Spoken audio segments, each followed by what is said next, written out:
ايضا الامام مالك من هيبة الملوك له هارون الرشيد، يقولون جاء للمدينة لما ارسل له الامام مالك قال له العلم يؤتى ولا يأتي، اخذ عياله وجاء هارون الرشيد. يا موصل المدينة سكن في قصره، قال ابلغوا الامام مالك انني وصلت خليه يجيني. قال قولوا لي هارون ان العلم يؤتى ولا يأتي. هو ما بعد جاء الحين. قال طيب قولوا له بزوره في بيته يفرغ لي البيت، لا اجي ولا العالم مزحومين في البيت طلاب علم وعالم. قال قولوا لهارون اذا عني العلم بالخاصة دون العامة لم يستفد الخاصة ولا العامة، اما اني اطلع الناس على شانك هذا بعدك. اي قال شيلها من راسك. قولوا لهارون ان اردت العلم فتعال في مسجد رسول الله. قال طيب قولوا الامام مالك يفرغ لي مكان جنبه. قال يأتي ويجلس حيث ينتهي به المجلس. دخل الامام مالك وجلس. هارون الرشيد، هارون اذا تكلمت عن هارون قامت كما يقال تيجان الملوك. هارون قال هو الامام مالك يعرف قيمة هارون، ولا يقصد الامام مالك اهانة الحاكم، لا، لكنه اراد ان يربي الناس ان احترام السنة وتعظيم السنة اعلى من كل شيء. دخل الامام الخليفة هارون الرشيد في المسجد ومع حاشيته، الامام مالك هناك جالس في الروضة والناس حوله، فجابوا الحاشية كرسي للخليفة فجلس على الكرسي والناس كلهم في الارض.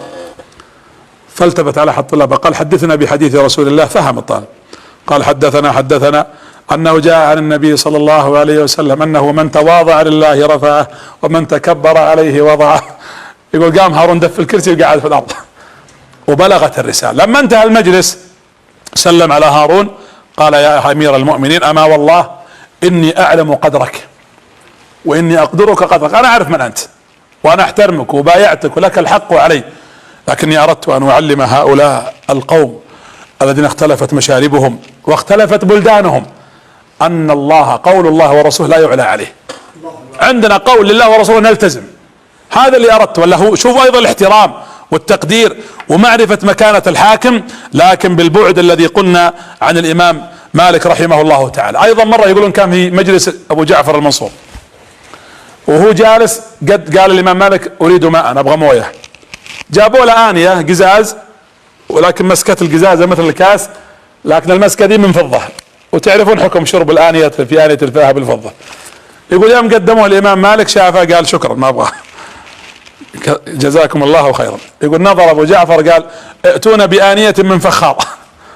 عرفنا وش عندنا. يقول فاتوا بآنية من فخار فيها ماء فشرب الامام مالك، فعلم الامام لم يجرح الامام. يقول فما رؤيت آنية من فضة تدخل في قصر الخليفة بعد ذلك او يشرب فيها في قصر الخليفة بعد ذلك. هذه رسائل العلماء هؤلاء الكبار الذين حقيقة لهم قوتهم في العلم والدين، هيبة السلطان. هارون الرشيد يقول مرة حلف وحنث.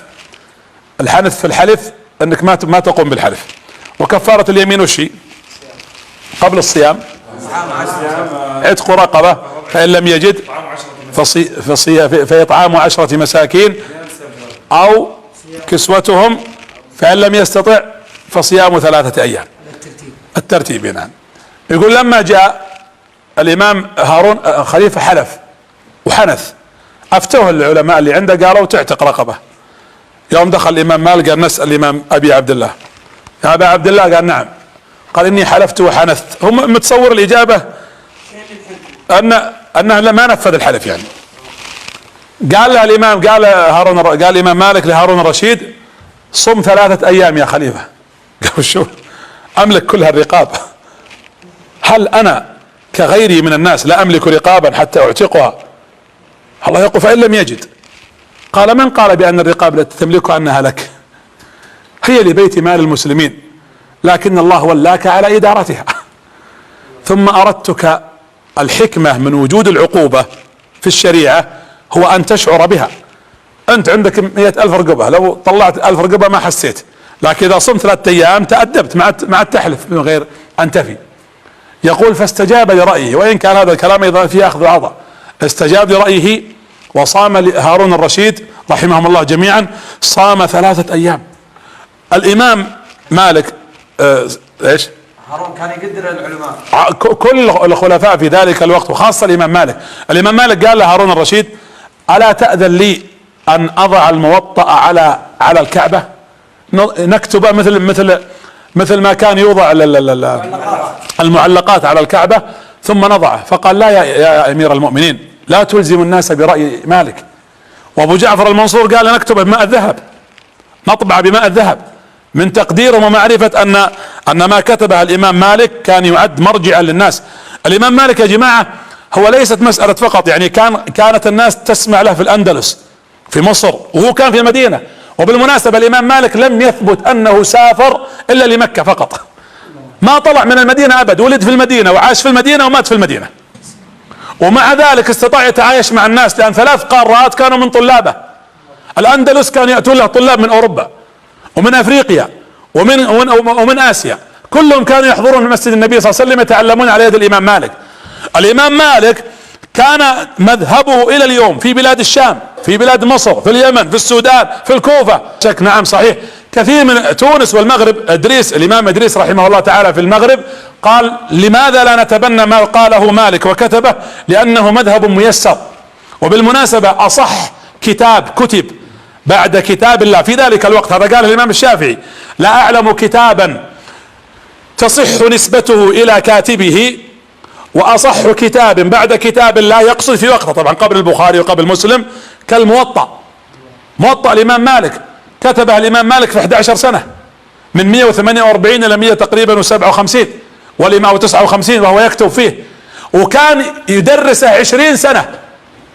تخيلوا، يقدم يهذب يؤخر، لدرجة ان الروايات الموجودة للموطأ تصل اليوم الى 80 رواية، يعني افضلها رواية الليثي الموجودة الان اللي فيها قرابة 2941 تقريبا حديث.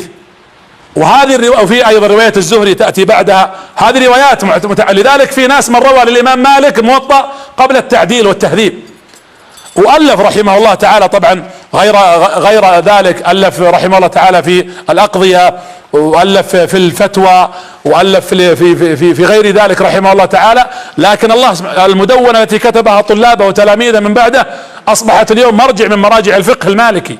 فالإمام مالك في وقته كان لا يشق له غبار، يعني عالما. نختم أن هذا العالم، أنا أقول باختصار، حنا نبغى اليوم تعدد. شوفوا يا شباب، انتم الان في المسابقة هذه في زد رصيدك تمثلون شيء من الفكرة التي نريد ان نوصلها. شخص شاعر، شخص منشد، شخص عنده فكر، شخص لديه جانب معين من الجوانب. انا ابغى امتنا تصبح متعددة العطايا، واحد طالب علم، ثاني في الفقه، الثالث في الحديث، الثالث رساما، هذا طيارا، ذاك مخترعا، من كل ما ينفع في الدين والدنيا. نريد ان نخرج من امتنا امة ولادة اليوم. ولذلك الله قال وما كان المؤمنون لينفروا كافة فلولا نفر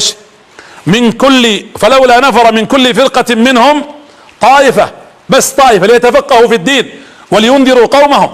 الله يبغى مننا طائفة مثل الامام مالك ومثل غيره من ائمة الاسلام حتى يكونوا في هذا الباب. ولذلك انا اقول لا احب علما من دون عمل، هذا قول الامام مالك.